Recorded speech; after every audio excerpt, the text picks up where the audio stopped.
Welcome, everyone, to Hedgebrook's Cottage Chat. I have the honor of hosting these joyous conversations and amplifying the brilliant minds of our ever growing alumna community. Thank you all so much for joining me this month as we talk about protecting creative joy and the keeping of the gates with Idrissa Simmonds-Nastili and Natalie Baszile.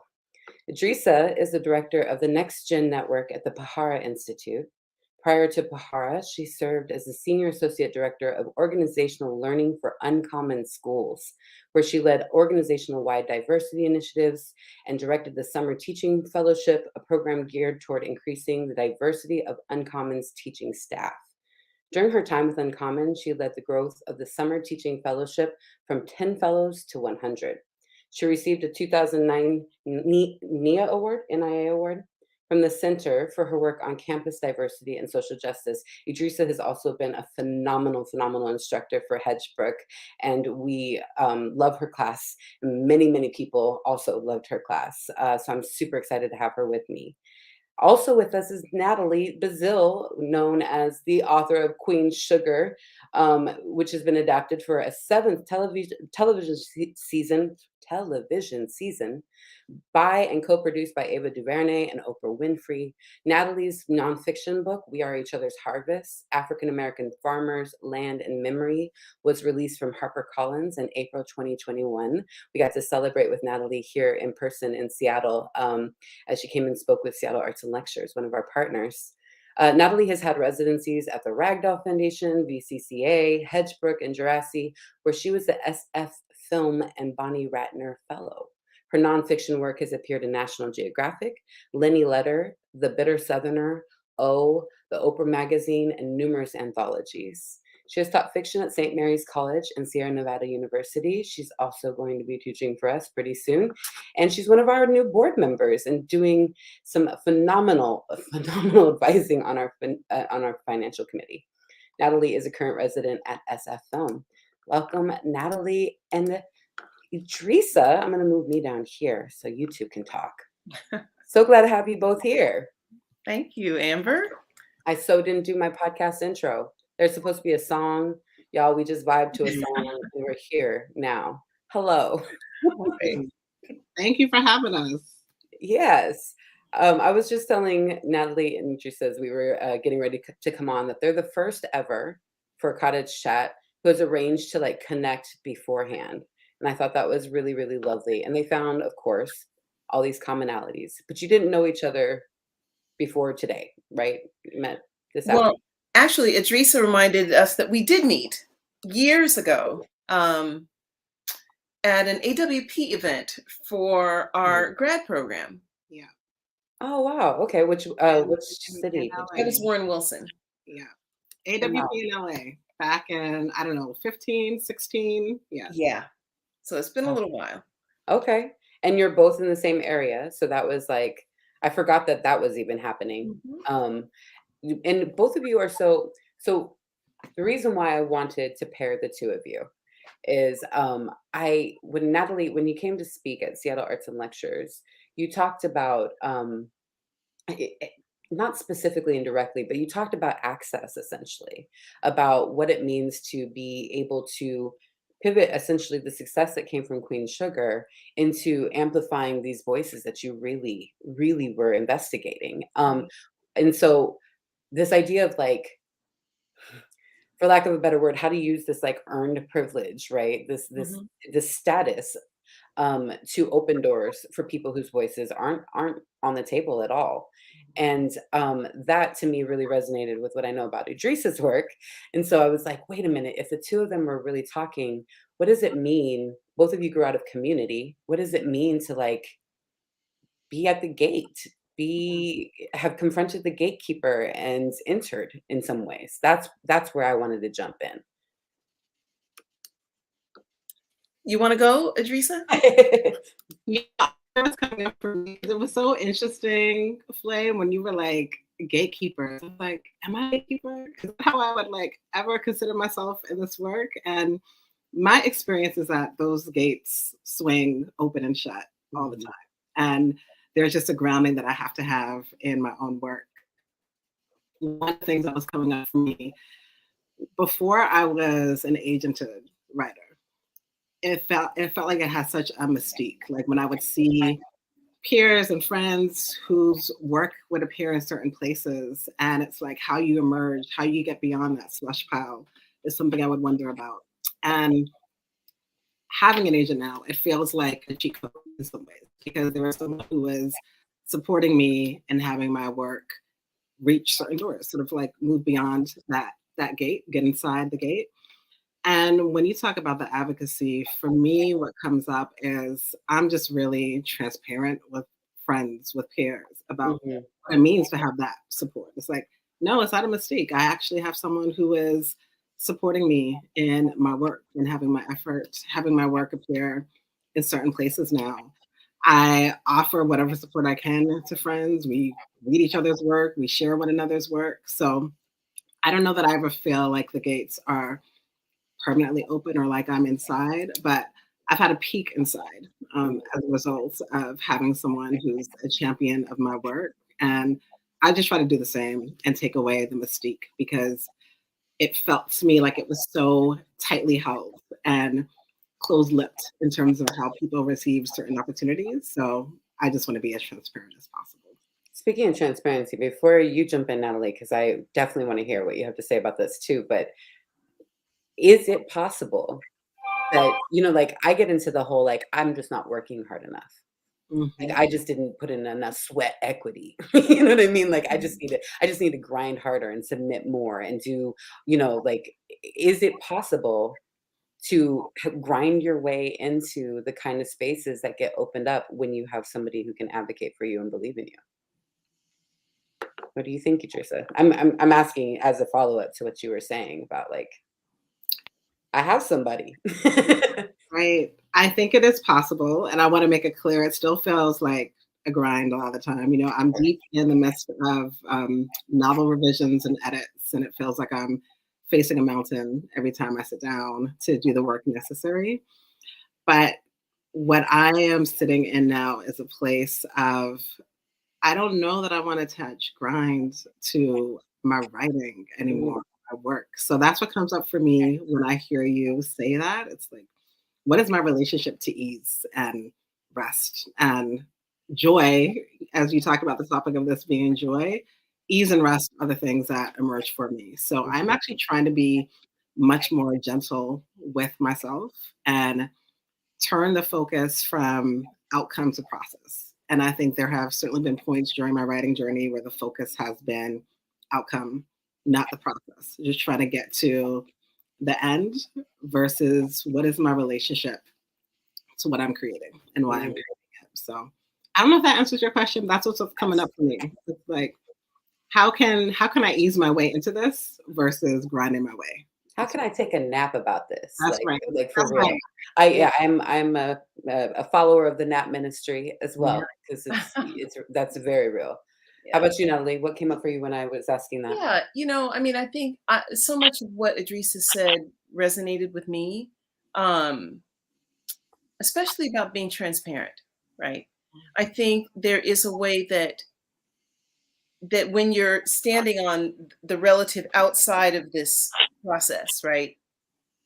It can be mysterious and it can be elusive and it can feel very um, unavailable to you. Mm, And I think one of the things that I think I've tried to do two things. I think I have definitely tried to be transparent, right?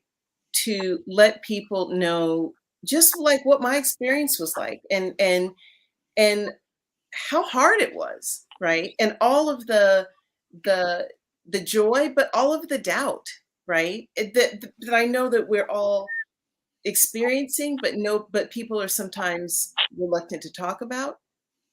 And I also try to operate with a generosity of spirit because I think in so many ways um, it is easy to slip into the mindset the mindset of scarcity, like there's only enough for you, right? One person, and that's not true. And Mhm. I just see this playing out time and time again, where you know people will let me speak about myself. I don't believe in that. I just don't. And I think that there is a way that if you operate with a spirit of abundance, Mhm. that you find that there is just more. There's more space, there's more time. You find the energy, there's more creativity. And that's really the place that I try to stay. I'm not saying it's always easy, but I do try to really be in that place of not being threatened, right? And just doing my thing, right? And then trying to bring others in and bring others with me. But transparency is super, super important because otherwise it's so easy to get discouraged. And the little bit of, the little bit of information that you can offer about your journey can make other people feel like, you know what, it's okay. It's okay that it's taking 10 Mhm. years, 11 years, whatever, and there's nothing wrong with me. That's just the process. Um, and I also, when you talk about grinding your way in or associating grinding with work, I also feel like you have to have compassion, you know? You have to have compassion for the work, you have to have compassion for yourself. Um, I do believe in being prepared, right? Um, and what does that mean? It might mean, you know, a kind of discipline that Mm, comes with this. Mhm. But grind, I think I agree with Idrissa that that is a word that can be more harmful than good. mm, word. Yes, I think, I mean, there's been such a surrender, I Yeah. think, especially among, um, writers of color, women identified writers. There's been this sort of like, wait a minute. I always go back to there was a post that goes around regularly where it's, remembering a woman's memorial service, and the husband getting up and talking about all the things that she did for the family and for, her children and for him, and like realizing like I don't want to be remembered for what I've done in service. Mhm. I want to be remembered for who I was, like for a complete picture of myself. And there's this like surrendering movement that, the Nat Ministry, all of these things are really unpacking. Audre Lorde spoke about it, right? This is like, what is it that surrender to our true purpose, which is an easeful, like Trisha Hersey, the Nat Bishop, talks about like we are debt collectors. Our ancestors were owed this rest. And Mhm. so we're taking it back on behalf of our ancestors. And I really love that framing because it makes it bigger than myself. So Yeah. it takes it out of the loop of like, am I being selfish in not only insisting that I have space to be creative in the first place, but that I have space to not work to sell my creativity as a product either. Like I don't Mhm. it does not have to be my money maker generator every single day I'm on the wheel, right? That balance is really beautiful. And I think what I wonder is when you both fly so many places. You both are away from home. I know Idrissa, you have young children. Natalie, you teach as well as like the work that you do. And your book required intensive research and lots of travel. So I got to hear that's part of the perspective. I was like, what does it mean to like have the day job, essentially the day job that you maybe even love? I love my job. And it's the best day job I could ever imagine, but it's a day job. It's not me being a writer, it's me serving writers. That's awesome. So both of you put yourself in service, essentially, of other people's creative space. What do you know about what it takes to safeguard your own space? What would you share as like your best practices for really like holding on to the creative joy and juice that got you into the business in the first place? Well, I would say, one of the things I think I've come to recognize about what I need quiet. I Yeah. need quiet. I need time to let my mind rest. I need time to just read, you Mhm. know, and because I do recognize there's always that voice in my head that says, I can do more, right? I can do more. And sometimes the best thing for me to do is just close the door and take a moment and just be at peace with not even my words, but just the thing that is calming and nurturing for me is just quiet and a book or poetry or something that's going to restore me, and I think it's easy to, if you're not paying attention, right, it's easy to kind of push that to the side. I'll only speak for myself, Yeah. That resonates. And I'm laughing because I'm like, quiet. I got 2 toddlers in the house. So quiet is not an option unless I'm waking up in the mornings, which is what I do. So my partner prefers to sleep right up until babies are up. And that's what works for him. Me, it really helps me to remember I'm a creator, remember I'm a writer, remember I am something beyond somebody's mama when I have some time and space in the morning, and respecting what season I'm in creation. When we talked about the grind, I have tried to grind my way to completion. And I know by now it doesn't work. And some days I need to just read.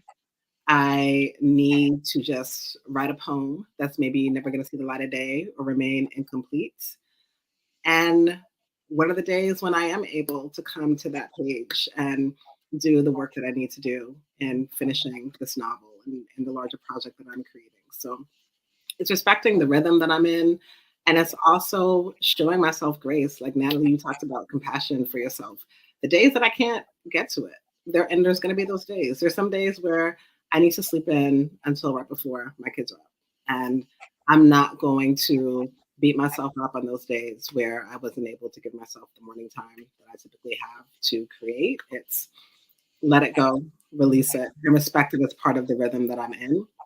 So I have not identified a singular answer for this beyond grace for myself and trusting the process that I'm in. Discipline is actually one of my favorite words. There's so many different ways for me to think about discipline. I respect discipline so much, and the discipline that it takes for me to get to the life that I'm building as a creator, as someone in service of others. And I think the rituals that I'm able to create around discipline are ones that nurture me and help me get to completion without feeling like I'm grinding or harming myself for some outcome. And let's not underestimate, I'm a mother too. I've got 2 daughters. I'm on the opposite end of the spectrum. My girls are young adults, up and out of the house and graduated from school. But, you also cannot underestimate the time and attention it takes and the tension it can create to be a mother. That is no joke. That is no joke. And it can create so much internal friction. To feel the pull to be present for your children and to feel the pull to be present for your work. Those two aren't often in conflict. Yes. And what I have realized is I can't actually write when my kids are up in the house. My kids right now are 2 and 5. They're very little. And I used to really feel badly about myself for that. It's like, you read these things, you hear these things. It's like, if you have 15 minutes, you sit down and write. My brain. Not my portion. Can't do it. It's not my portion at all. It's not my ministry to be able to do that and function in that way. And I need prolonged time. I need quiet. And the days where it doesn't happen, I'm learning to give myself grace and saying, okay, I'm moving into mommy mode. Like now I need to be their mom. And that writing part of myself doesn't get to have space in this moment. And that's just the reality of how it's functioning for me right now. What I can do is I am writing about generations of women. I'm writing about mothers and daughters. And absolutely, there are things happening in my life that have found their way into my book or integrated into who I am. So I'm learning from motherhood. And when I started this project, I so appreciate you talking about 10, 11 years, Natalie, because I might be right around that time frame with revisions to this book. But I wasn't yet a parent when I started this book. I had not yet experienced deep, deep grief. And I have now. I lost both my parents in the writing of this book, and I'm dealing with characters who have dealt with raising children and parental loss. So my life is absolutely enriching the content of what I'm working on. And I have to give respect to the fact that there's just some lines around that. Like I can't always create within my life, but I can pull from my life in terms of what I'm creating. Wow, y'all. So I'm going to back up to a question that came up as you all were talking. But first, I want to just like the pressure of, okay, so the question before was like, do you feel like this is like a calling? Have you always felt like you were called? There was something inevitable, or was this something that you kind of could study and fell into? What is the pool of your creative practice for you? I'm always curious about that, but it's also tied to this motherhood thing, and part of it is I'm working on a collection of poetry that is about hauntings, right? And Idrissa, my first book was about losing my mother and the mother's body, and like so. That's part of why I think when I started following you, actually, was shortly after my mom passed, and through finding your work, right? So, as you're talking about, like, I have Aretha is one of my ghosts. Aretha Franklin. I was born on her birthday. There's many, many reasons why, but this past weekend I was visited by Aretha. Like that's how I experienced it, and it was very real. And I could not. And like the poem was really like Aretha demands I write this now. Like I have to write this right now. I do not get a second chance to like connect and do this thing. I have to do it now. And having my kid there, like I'm like super aware. I'm like, if you could just give me a day, ghost, like give me one day. The kid goes back to their dad tomorrow. If you just give me today to like meal prep and do the thing that I gotta do. But it was like it was insistent. And so I love I don't know, like I surrendered to it, right? And I think that's what I really mean by like, do you feel this call where there's times where it's just irresistible in you and you must? And what do you do? What kind of supports have you built to like push out that boundary and say, I right now I must pick up this pen or whatever it is? Natalie, you were nodding vigorously. Please.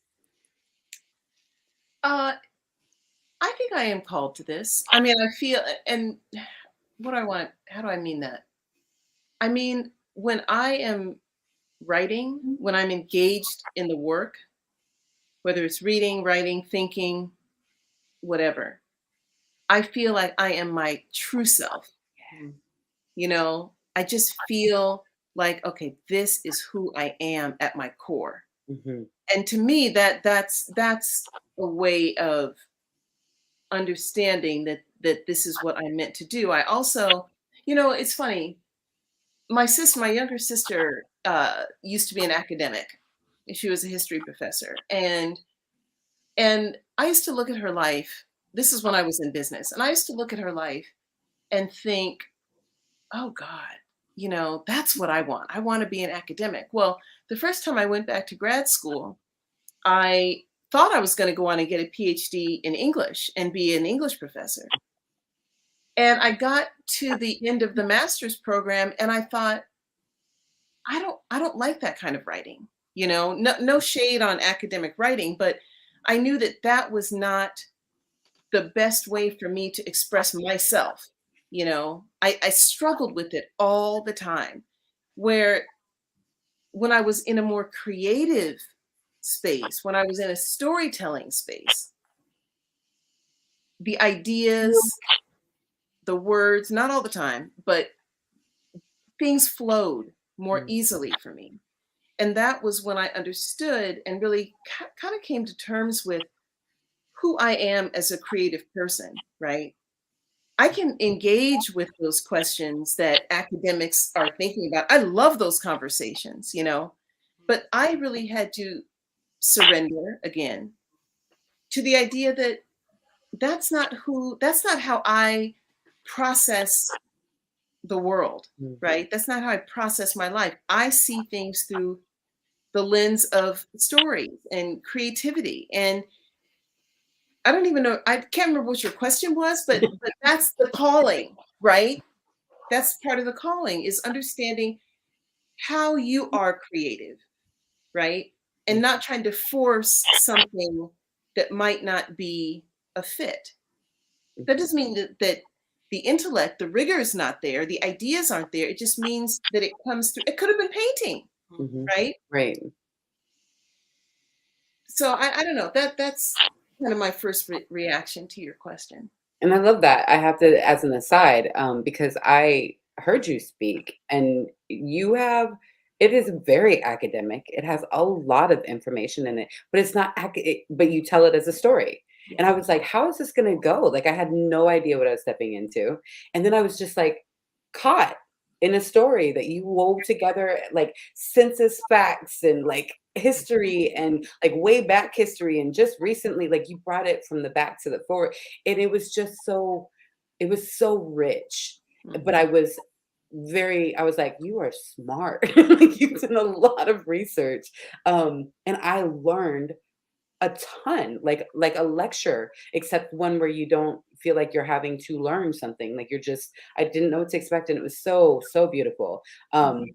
so I definitely see that mind of the like analytical, investigative, like that is in your creative practice, like deeply in your creative practice. And I admire it and respect it. And I just wanted to call it out because I was like, I could see you being an academic because it's got information.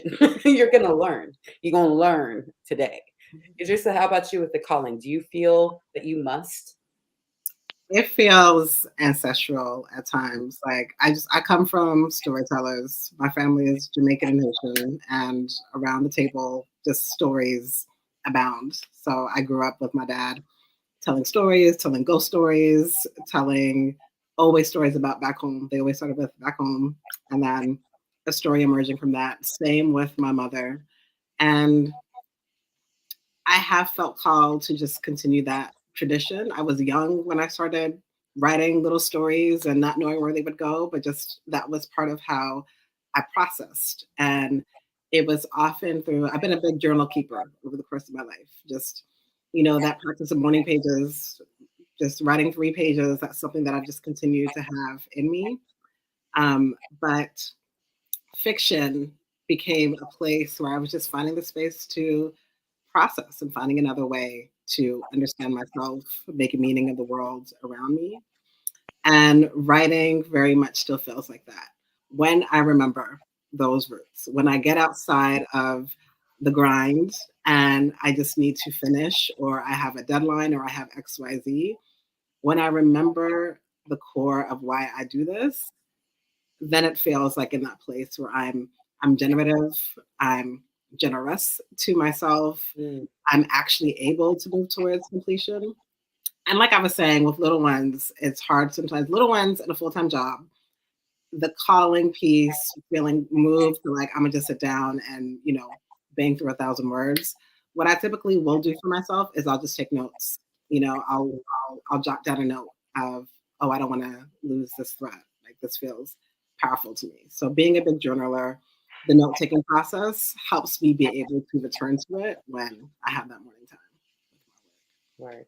Then you brought this up just now, like the idea that both of you have had careers, like whole careers outside of the like creative, directly creative space. And Natalie, I know you walked away from like, why, how, when, what happened? Tell the story. Well, I think it was another lesson in really understanding who I was. Mm, When I graduated from college, I knew I wanted to write. I knew it. I knew it. I knew it. And yet I kind of pushed that voice aside and went back home to LA and worked in a business that my dad started. And I did that for 11 years. And I was miserable, deeply unhappy for probably 10 years and 7 months of that 11 years, you know? Uh, and I did it because I was loyal. I did it because I felt obligated. I mean, a whole series of shoulds, right? Mm. And it got to the point where I just couldn't do it any longer. I mean, it was literally going to kill my spirit, and I knew that.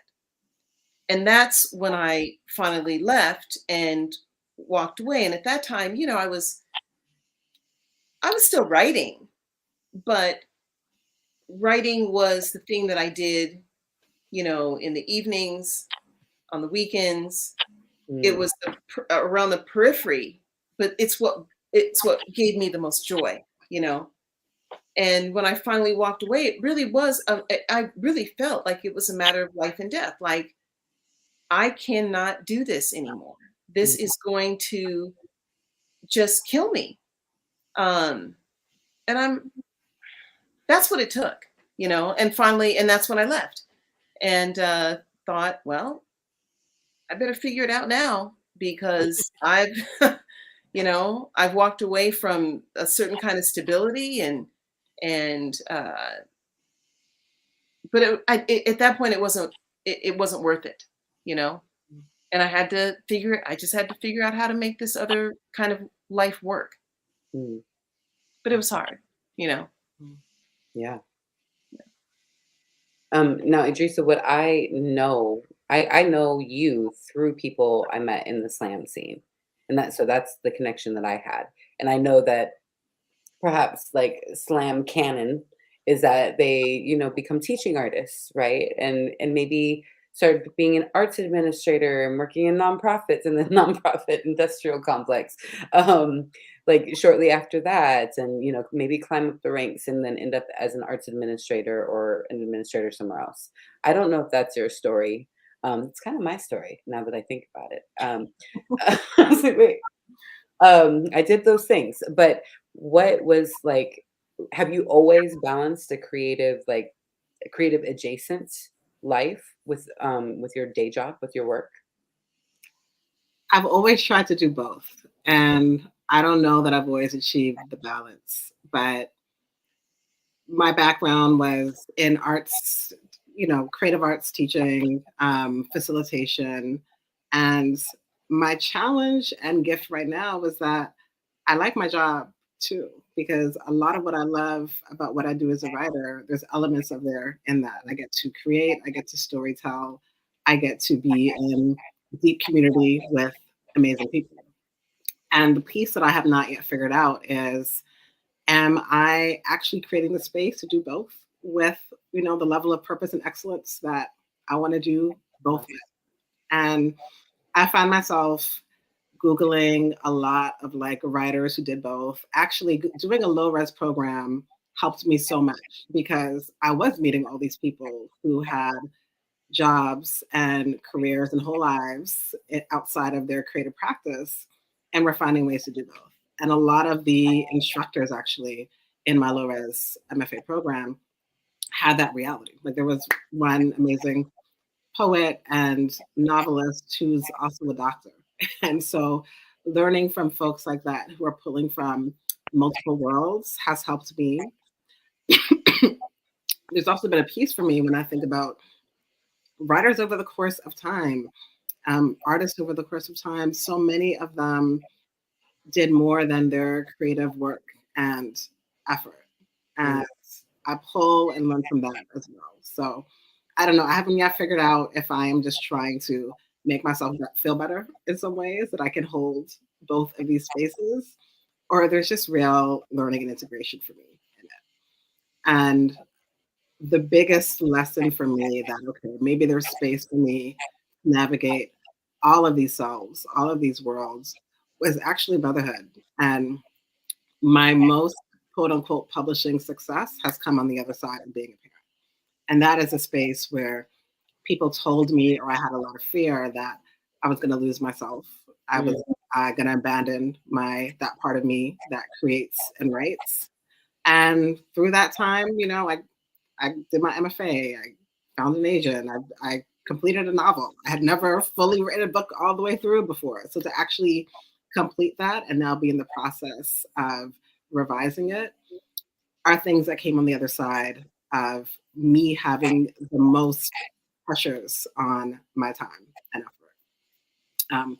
Me becoming, I guess, more established in my career outside of writing, me becoming a parent to 2 young children, me navigating grief and moving and travel, all of these things, I have found the way to hold and cultivate my creative work. So I don't know what meaning to make of that other than I'm learning from it. And there's a piece of trusting the universe to catch me, quite frankly, that's coming up for me now. Hmm. There's also this beautiful, you mentioned grief and loss a couple of times, and it struck a chord in me. It's like, right, there's an urgency to me that there wasn't before I lost my mom. I was sort of like, I want to, I tell my friends, I want to be emptied out. Like, I want to have emptied myself out into this world and done the things, all the ideas and sparkles that I have that I can. And Prince is another one of my ghosts. It's Prince, Whitney Houston, and Aretha Franklin are the ones that haunt me. So, and what I mean by that is just like, when somebody passes and you're like one of my friends is haunted by Chadwick Boseman, and lots of people are, right? So when those icons pass and you're like, I'm not sure why this is bothering me or striking such a chord in me. For me, it was the sequence of events with Prince's death and after my mom dying. So um, as I'm exploring this sort of like, what does grief bring? Talk about the joy in the mourning, right? Your mourning, we need to mourn, and we need space and ritual for mourning, especially with the incredible loss that we suffered as a society over this last couple of years. Like we lost a million people. There's this weight um, that is for me only lifted through my creative practice, through writing about it, through confronting and welcoming the ghosts and sitting with them and hearing the stories and telling the stories and telling my own stories, and that emptying out feeling. And I wonder, like, have you, and Natalie, I can't imagine that you haven't experienced great loss and had moments that were like, I think of it as time shifting, not even mind shifting, but time shifting. I'm suddenly like, well, my mom passed at 57. Mm. So what if that's how long I have? Mm. What can I do in that time to empty myself out? There's an urgency and things I can always recalibrate with, like, how important is this? Like, if I die and I didn't do this thing from work to like even like motherhood, I was like, look, man, I'm not going to be the baker mom. It's not going to happen. I like to imagine that I will be the baker mom. You know what I appreciate? My kid's 13, can pop a can of cinnamon rolls and be happy with some shit because I'm not the baker mom. I want to be. In my mind, I could have been, but it's too late now. It's too late for me. So like those things where I'm like, if I die, and Right. it feels morbid as a calibration, but it's really actually grounding. It's very grounding to be like, we're not promised. And so what must I do? And I'm curious, what must you do in this world, in your time here? Mhm. Asking the big question. Just in case I was like, I want to know now. So One thing I will say, loss has made me much less fearful about certain things. right. It's just what you gonna do to me? It's like what's really I gonna lost happen? my mama. I How lost you gonna hurt me? I That's lost my what mom. Aretha said to Like, me. Once you lose your mother, listen, this poem, I'm gonna send it to y'all because please. this poem, man. Yeah, Yeah. it's so funny. But yes, that's exactly what she said to me. Is Yeah. once you lose your mama, what you got to be afraid of? Just put things in its place. So I am less concerned about things like rejection or the what ifs or what will people think. Those things are not really in my mental vocabulary or space anymore. And I don't know how to answer the question of what must I do. I know that I must show up every day and do the things that matter most to me. And it's writing, It's loving like my friends, my community, my spouse, my children, my neighborhood. Like those things are so important to me that I'm tending to and loving up on, and shining my light in whatever ways that I can. And the creative process feels the same way to me. It really for me is like, what is mine to do, and how do I do that to the best of my ability on this given day? And on different days, it's gonna look a little bit different. Some days, that's my ability is I have to lay in this bed until 9 a.m. or whatever before I feel like I can get going. Other days, it's like, okay, I can do my crack of dawn writing session. But I really sit with the idea of, Glennon Doyle writes about it, like not abandoning myself, what it means to walk home to myself, show up for myself every single day. And I guess I'm answering your question in a very roundabout way. No, this is great. Thank you. You're hitting so many chords you don't even know right now. The work I've been doing for the last 6 years. Go keep going. No, it's writing. It's grieving. Like there really is. I was just writing last night. I was like, there's something about being a verge of tears that I think is really beautiful to honor, and what it looks like to release that, to be on the verge and not swallow it back, but to be on the verge and let it come. And how many times in my life was I on the verge and I swallowed it, versus now I'm just learning to let it come. And sometimes it comes on the page, sometimes it just comes in my life. So every day I think is a lesson in what must I do. And I know the feeling in my body when I think I'm hitting that space of, oh, these are the things I must do because this feels good. This feels right in my soul right now. Beautiful. Thank you. Thank you for sharing that. Thank you for pushing me to answer that question. I was like, oh. What I can do is be pushy. So I'm capable. It's within me. How about you, Natalie? Yeah. Well, I was just listening to Idrissa and I was thinking, my mother's still alive, but my dad did pass away in 2011. And I think there were so many lessons that I learned there. And that was kind of a slow withering, away that it was not he passed away. He had a rare form of bone cancer.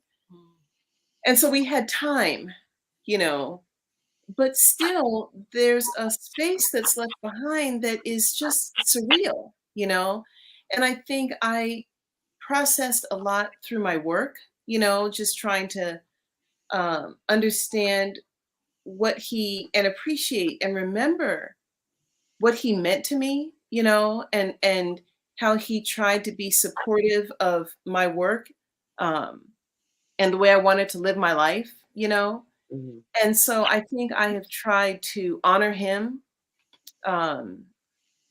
through my creative process, And I also was thinking, I wrote down the word choice, because I do think it's also a matter of choosing, You can't do it all.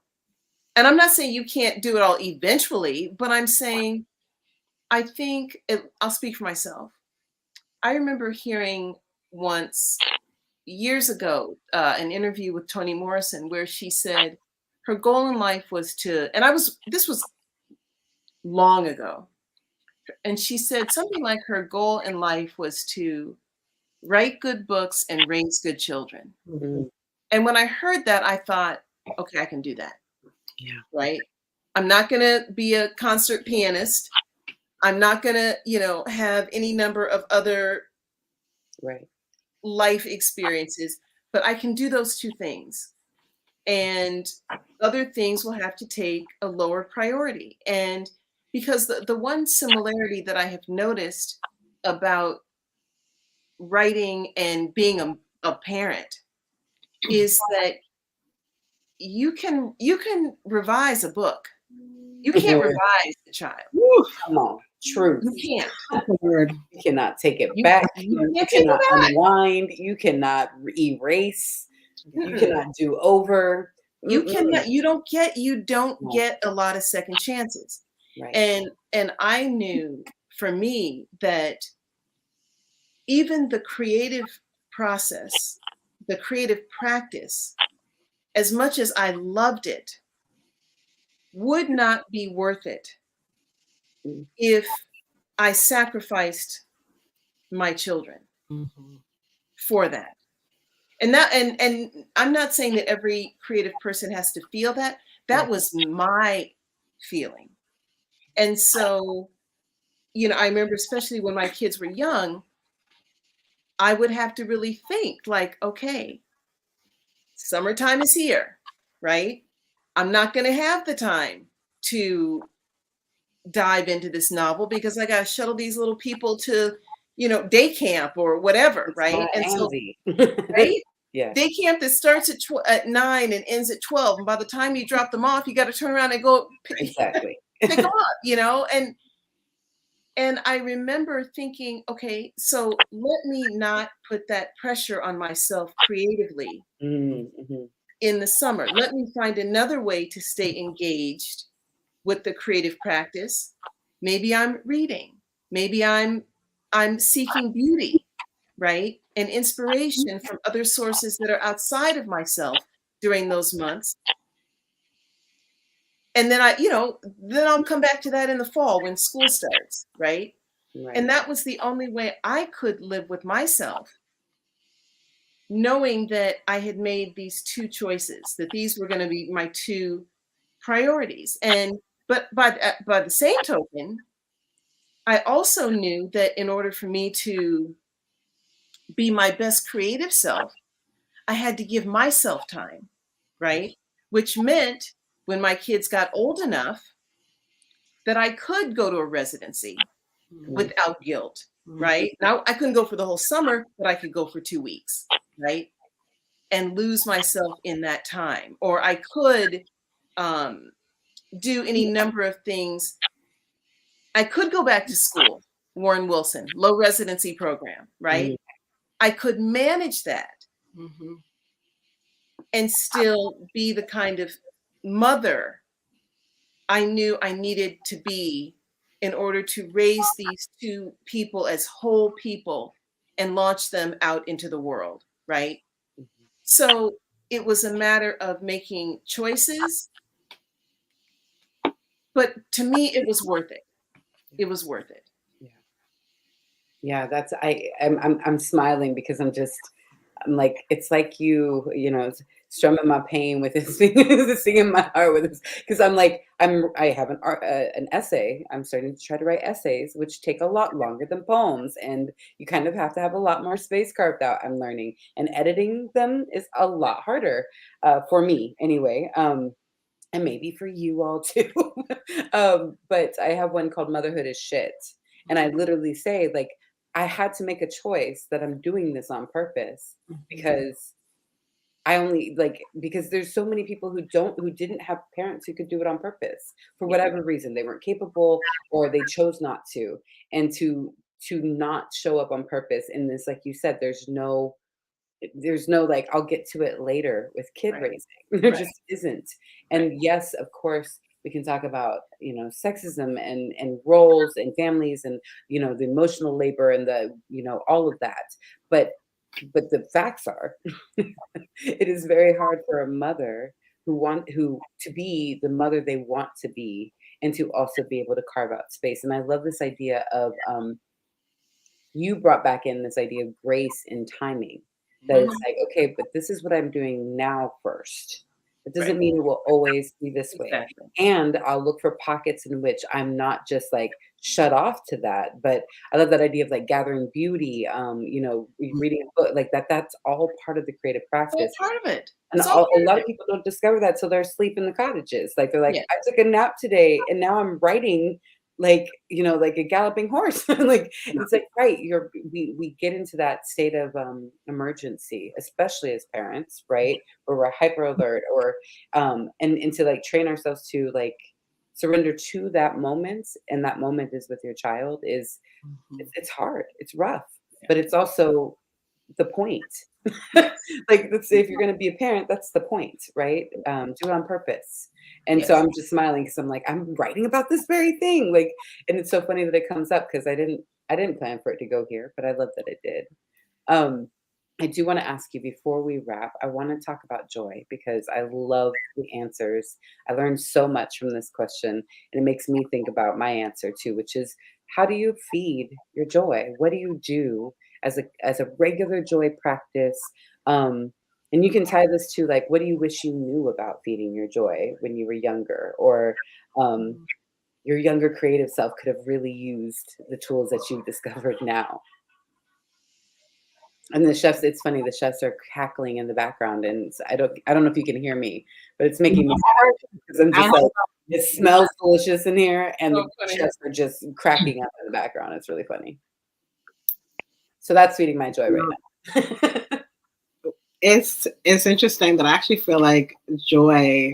It's less of what I wish my younger self knew. It's what I'm learning from my younger self because I feel like I was accessing joy, and I remember when I first started out as a writer, I was just like, I want to do this. Like no one was in my head, nothing was in my head, and then you go through the years and you get rejection, you start comparing yourself and your work and your journey, and that's when the filters came on a little bit. So, or not even a little bit, started coming on a lot.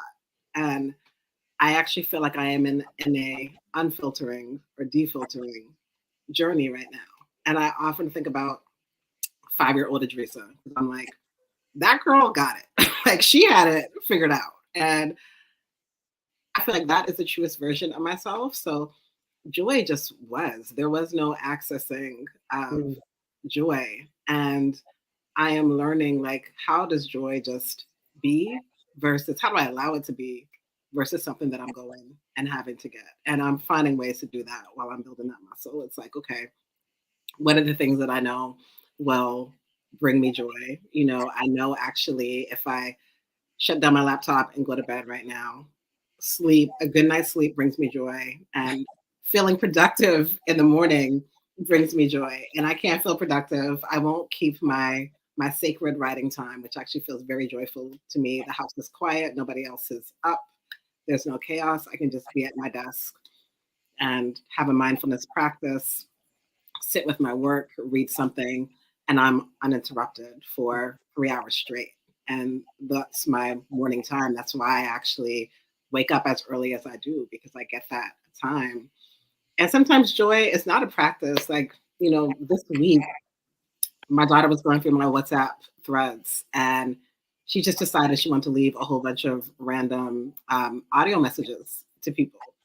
And it was just like, she was like, okay, who's this? I'm like, okay, this is Auntie Peter Gay. And she was like, hi, Peter Gay. How are you? Are you good? Are you great? Are you awesome? And that was her message. And literally like 4-second messages. But the responses I got back, like the joy that brought people hearing this little 5-year-old voice, checking in with them. How are you? Are you good? Are you awesome? That was a joy practice I didn't know about. It was a joy practice I didn't know I needed. Like her doing that, and then the responses coming back from people who were just like, that made my whole entire day to get that little message. So it changes in moments, and I'm learning about what does it look like for joy to just be and get back to that version of myself who just accessed it so easily. That's beautiful.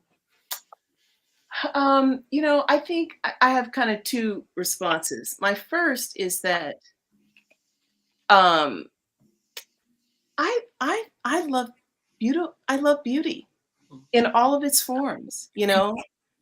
Music, painting, film, um, any artistic practice. That just brings me so much. I can feel it. I can literally feel. It's a physical experience for me when I just set my eyes on something beautiful. You know,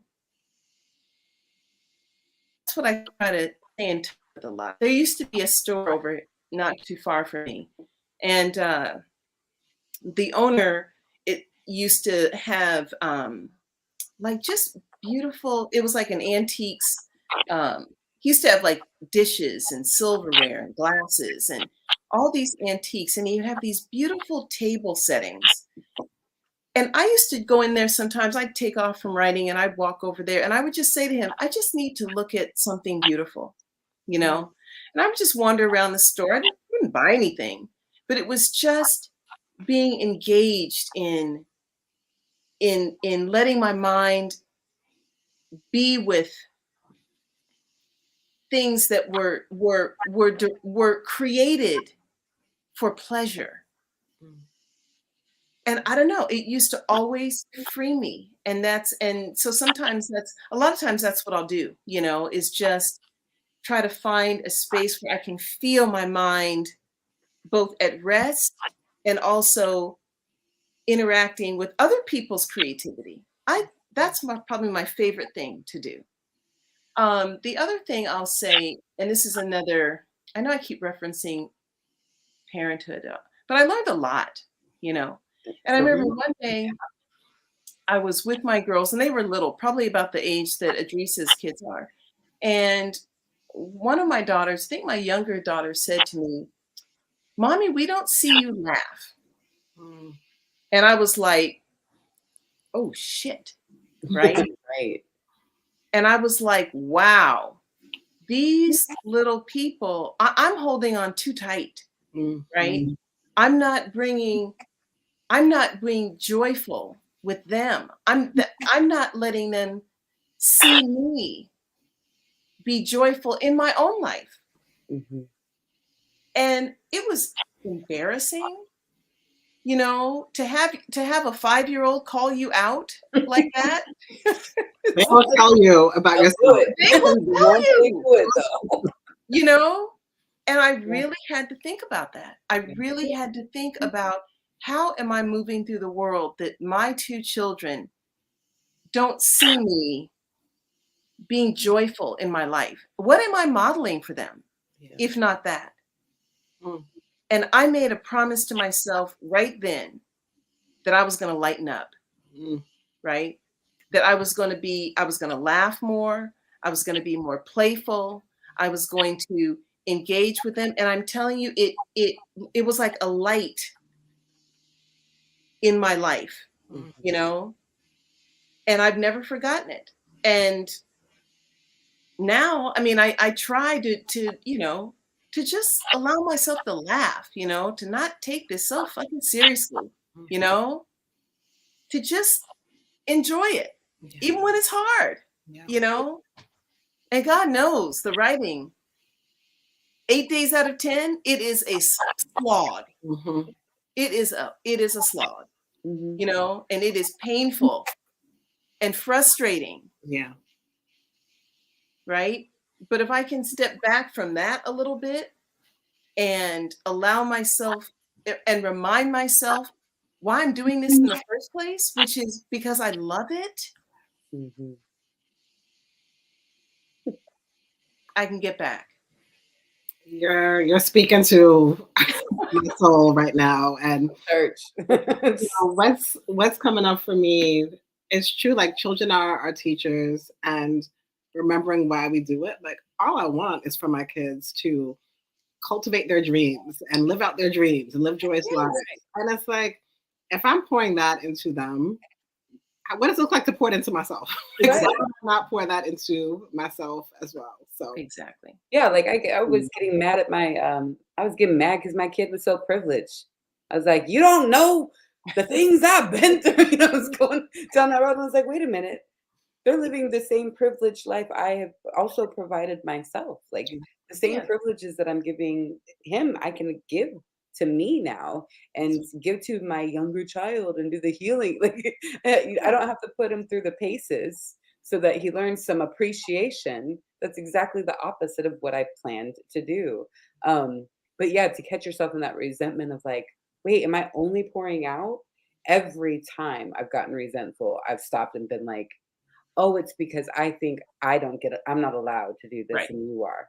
Right. And that's why I'm mad about it. Like, I'm mad because you get to do something that I'm actually denying myself. I could do that too. Like it's always that resentment in particular.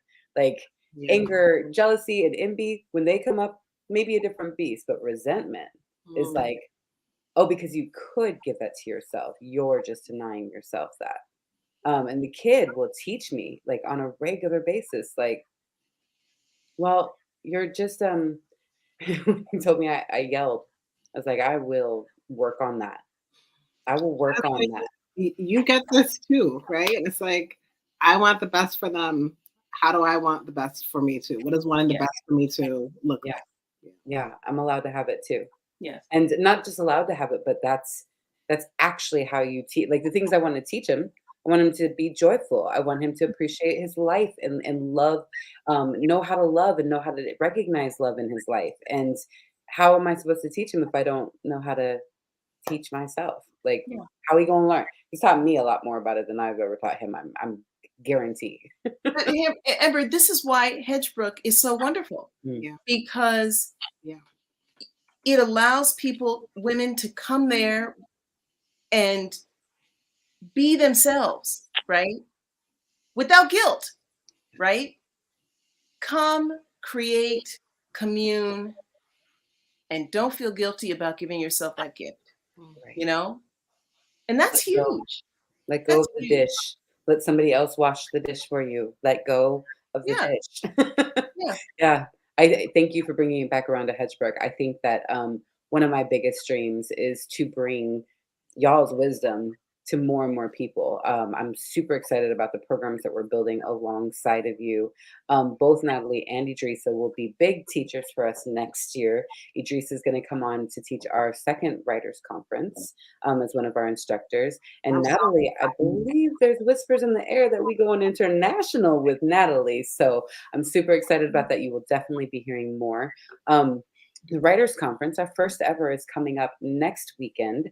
It is open to writers of any gender, but we are actually aiming for intermediate and advanced writers because they're going to put you through your paces. Arisa White, Dr. Romney Smith, and Breezy Janae are stellar and talented alumna teachers, and they've built these beautiful workshops. And then we have these industry talks, which are not cottage chats. They are instead focused inquiries into a part of the creative practice. But I want to just thank you, Natalie and Idrissa, both for joining me and for going there. We got there, and I I feel so rewarded. I feel like I'm in sync with like the energy that's happening right now. Like I'm like, oh, my writing is the kind of like you're having thoughts, like I'm having thoughts, right? We're imagining the world we want to build. We're imagining what that could look like, and we're maybe starting with our children, but then reflecting it back to us, and that's like, yeah, I believe the children are the future. Whitney said it best. So there's the third ghost. There it was. All right. If you would like to revisit this conversation or share it with someone, you can find the video on Hedgebrook's YouTube channel, and the audio version will soon be available wherever you find podcasts. These series are presented free of charge for our community, but we love a donation from a supporter like you. Just a reminder, you have 1 week left to register for our first ever writers conference. It's an intensive experience, but it's going to be really, really wonderful. We hope you'll join us just in general for our upcoming programs. Thank you again, Idrissa and Natalie. And let's take us out with a little outro music.